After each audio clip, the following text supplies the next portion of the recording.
ఒక ఏనుగు కరిశం వేడిని చూసి వెళ్ళిన దూరం చెబుతా, పులి వేసిన జాడల లోతును కొలిచి బరువెంతో చెబుతా,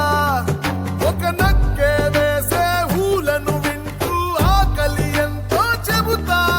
ఊనీగలు ఎగిరే వేగంతో వర్షం వైనం చెబుతా, ఒక చిన్న అలికిడితోనే అడవంతా కనిపెడతానే, బిడ్డ